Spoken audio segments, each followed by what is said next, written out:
Salve a tutti! Lo so che vi stavate aspettando un episodio normale di NBA 2K16, ma purtroppo dopo averlo registrato ho dovuto resettare il telefono con il quale registro l'audio di tutto quanto e ho perso l'audio di quasi un'ora di carriera. Anzi sì, un'ora e 12 secondi di carriera.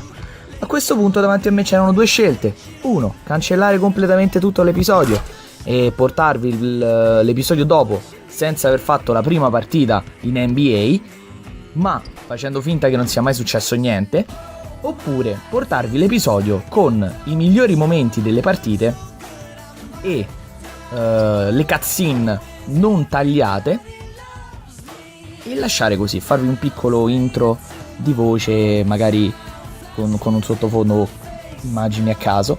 E quindi ho deciso alla fine di fare la seconda opzione, ovvero vi porterò il video di oggi tagliato di cutscene, cazzi e mazzi, con i migliori momenti delle partite e le cutscene della storia non tagliate. Quindi mi dispiace per l'inconveniente, vi prometto che non succederà mai più e buona visione. All right. You all know why we're here and what we came to do this year. This is only the beginning of a very long season, but Game 1 means just as much as Game 82. Now, we have some new faces here that I really expect to make an impact for us this season. We've already seen flashes of what they can do for us, but I expect all of you to go out there and execute just like we did in camp. Ain't no more excuses.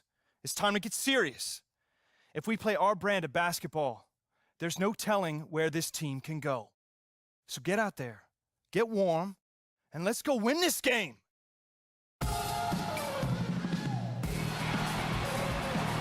This is it, opening day. The regular season is set to begin, and we're thrilled to bring you all the live action right here on 2K Sports. This is Kevin Harlan, joined by my colleagues Clark Kellogg and Greg Anthony. You can feel the energy here in the BMO Harris Bradley Center. The Bucks looking to please their fans in this Eastern Conference matchup. First chance here in their inaugural game of the season. Go up against New York. Rest themselves and get refueled and hydrated with some Gatorade. More terrific basketball in store for us tonight. Down low. And it's slammed in by Plumlee. So as we conclude the first half, so far fairly one-sided. The Bucks on top, up by 16. And we'll be back right after this.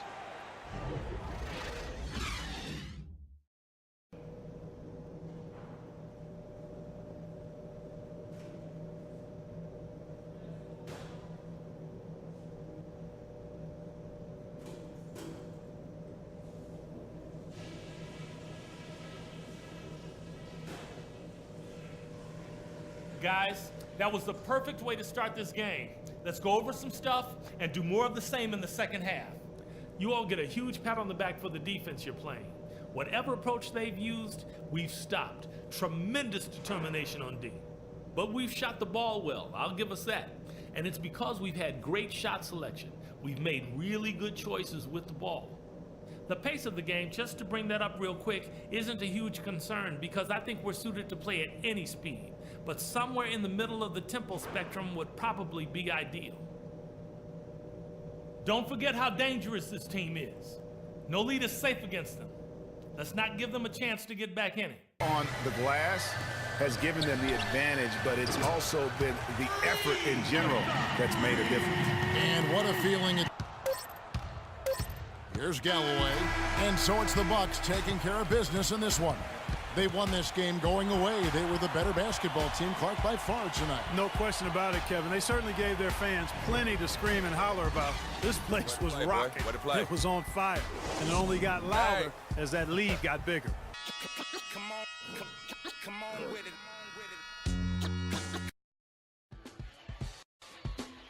I'm coming home. New York City, baby. I'll be honest, I'm pretty excited. Mama, Pops, and Cece, yeah, they're gonna be there. Playing in front of them in the NBA uniform for the first time is gonna be a special moment for me. Now, I know all of Harlem's gonna be watching. No pressure, right? It's all good, though. I've been waiting for this my entire life. and I'll be ready. Oh, say does that star-spangled banner yet wave o'er the land of the free and the home of the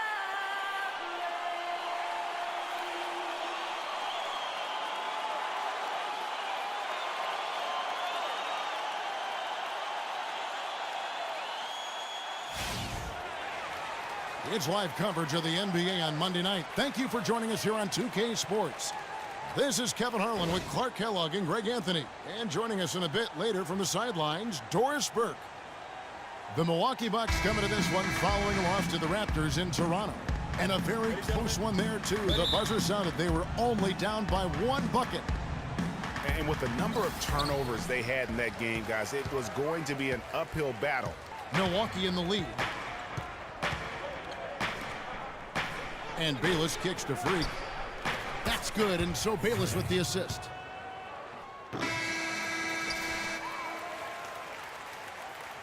And that does it for the first half of play. Milwaukee on top, up by 12.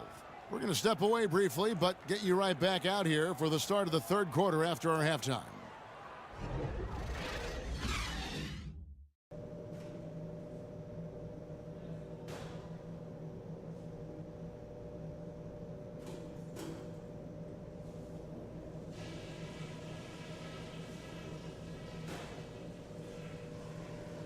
Hey guys, listen up.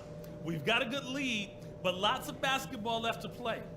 A big difference in this game has been our ability to not only pressure them into mistakes, but to turn those mistakes into baskets. A lot of our points have come off turnovers, and if that keeps up, we'll be in very good shape. I'll say this for us though. Our shot selection has been terrific. We haven't forced things, and the shots are dropping for us because of that patience. And just to talk about what we want for the pace of the game, I'd say nice and steady suits us just fine. It doesn't have to be a track meet. All right, we're in good shape, but this is a strong team we're up against. We're going to have to weather some storms in the second half. Come on, fellas, we got this. The feed to Sims. Shot clock at 5. And Henson sends it back. And here we go. Freak heading to the hoop. All alone. The shot's good from Bayless. He feeds it to Plumlee. Mayo, the pass to Freak. And again, it's Milwaukee converting. Boy, they are passing the ball very crisply right now. They kept the pressure on and clearly were dominant in every area. And so with this, they'll end up with their second win on the year. If they want to have a chance to get back in this one. And so it's the Bucks taking care of business in this one. This crowd was stunned by the manner in which their team was dismantled. You know what? Shocking. I don't care what the matchup is. You never expect a road team to come in and just cruise to the kind of win they did tonight. And that'll do it, folks. For Clark, Greg, and Doris, and the rest of our terrific crew, this is Kevin Harlan saying thanks for watching. Now time to send you over to the award-winning Ernie Johnson for the postgame show.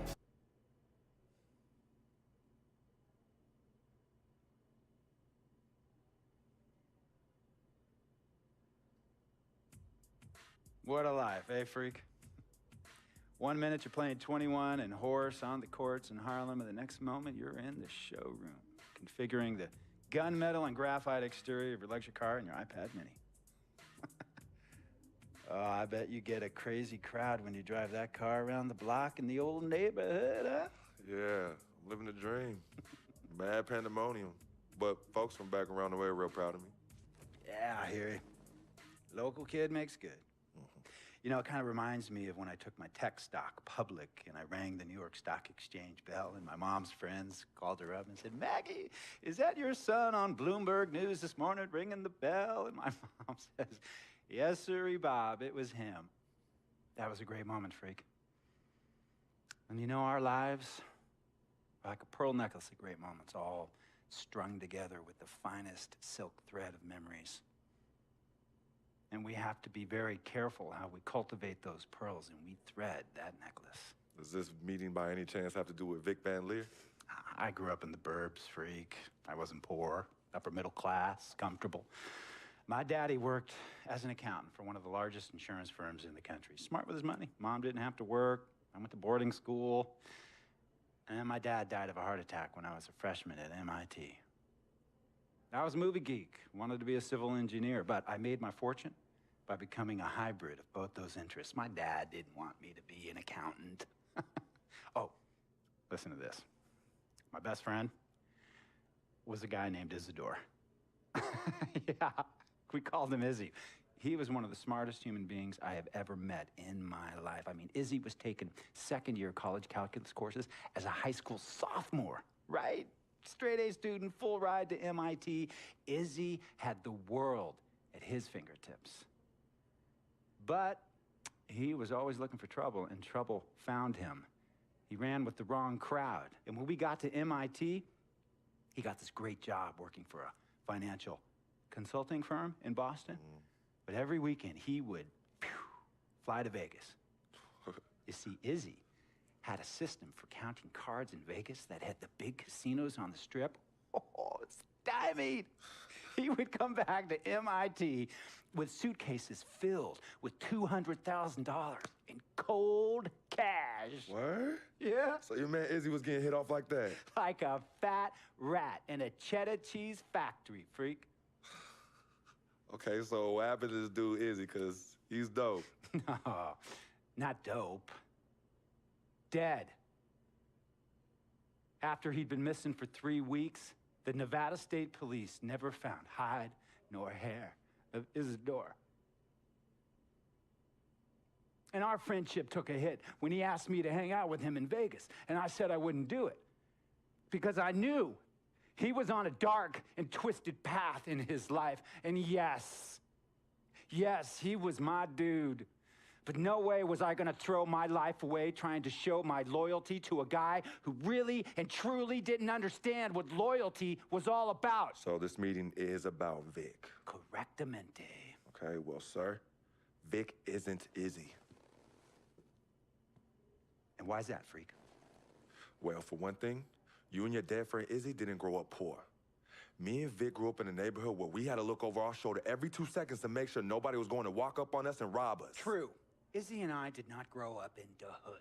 But we, like you, thankfully grew up in a 2-parent household. But even that wasn't enough for Izzy. He wasn't satisfied. He was always looking for a 5-alarm fire when he already had the warmth and comfort of a loving family. This is not about class warfare, freak. This is about the consequences of making bad choices and risking it all when you feel like you have nothing to lose. Vic is like a brother to me, sir. But you shouldn't be Brother Vic's keeper, freak. Would a brother go looking for trouble and put your career and your livelihood at risk by getting into fights at nightclubs and seedy after-hour joints and then scream to the media, "Yeah, it's all good, I'm an FOF, friendo freak. It's all misunderstanding. Y'all be haters, don't hate my game." I don't think a brother would do that to someone they really cared about, but a guy who looked at you like a meal ticket would. No. See, you don't understand Vic. Really? I don't understand. No.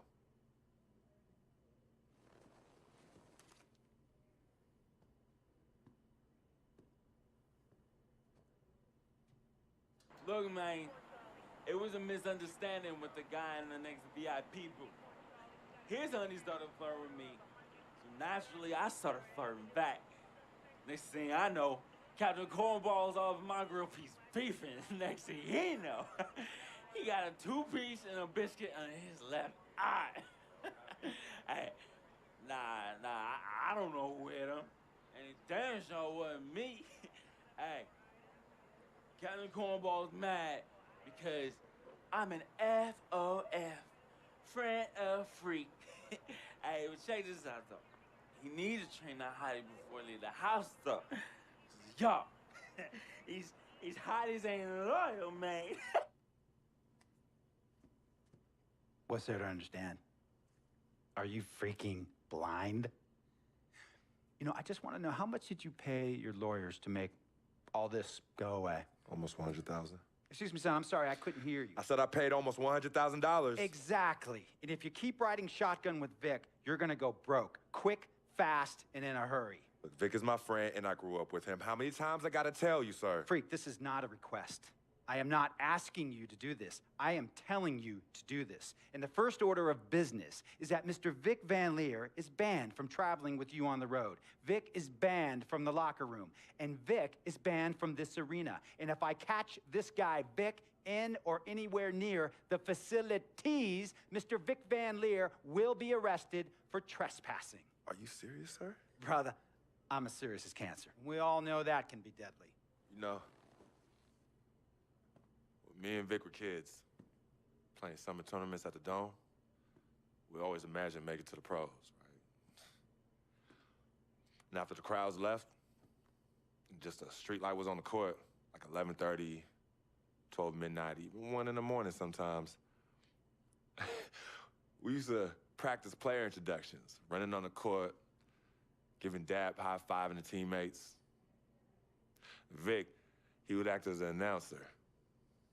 You know, he would introduce me, announce my name on a loudspeaker, and the Jumbotron would flash my image like a little guy dressed in long shorts and a jersey. And now, fresh off his 3-game, 62-point scoring streak, the youngest player to ever do so in NBA history, Frequency Vibrations.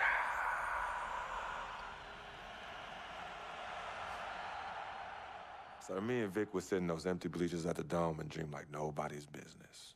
And now I'm living a dream.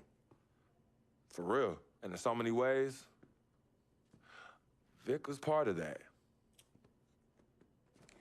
Please,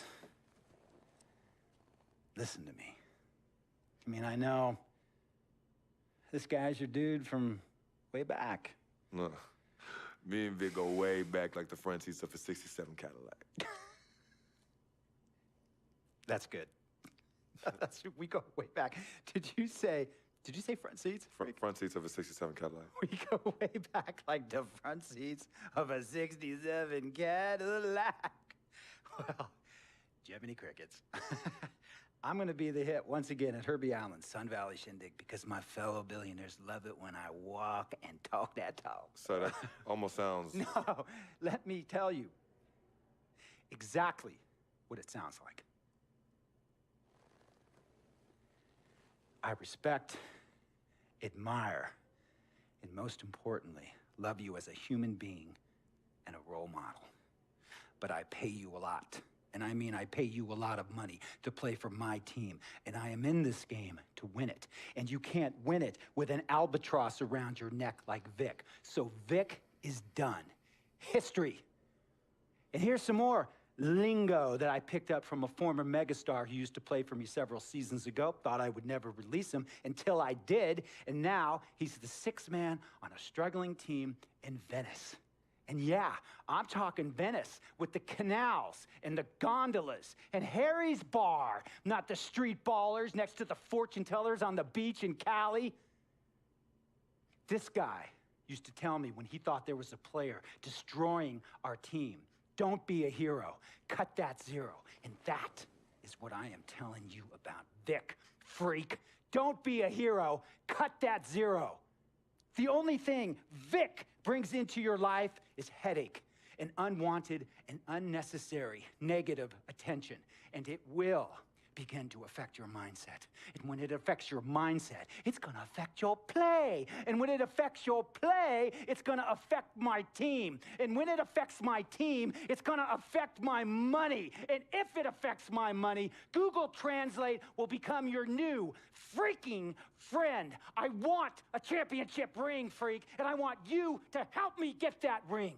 And banners after banners hanging from the rafters in this arena. Freak, hear me clearly and hear me good. V, G, Vic, gotta go.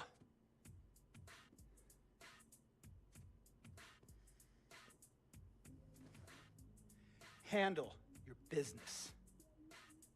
And And remember, that contract you signed contains a morality clause, a very important clause that revolves around your conduct on and off the court, and how it can negatively impact my team. Now, I don't want you to have to learn Italian or Croatian as a second language. And hey, playing pro ball overseas, there's nothing wrong with that. But the arenas are nothing like this, nor will the money be the same. And on top of all of that, this is the US of A, the greatest freaking country in the world. Ask yourself, is Vic worth all that? Think about it. Think long, think wrong. About Vic, he has his bad rap. It's not, and I understand some of his judgments might shadow his actual character. He's not that at all. Man, Vic, let me tell you something. We actually, we have love for each other. We're brothers. Blood couldn't make us any closer at all. I mean, he has so much loyalty to me and to my family. You could see even Cece, has issues with him, but he still loves her. He still loves her. E niente, la puntata è finita così dopo 20 minuti e rotti di partite, eccetera, eccetera. Dopo aver scoperto che considerazioni hanno gli americani del loro sport nel nostro paese, io direi che la puntata finisce qui. Mi scuso ancora per come è venuta questa specie di puntata muta, e dalla prossima continuerò come sempre. Vi prometto che non succederà mai più una cosa del genere, ve lo prometto. Detto questo, da Alex Suex è tutto, ci vediamo alla prossima, signore e signori.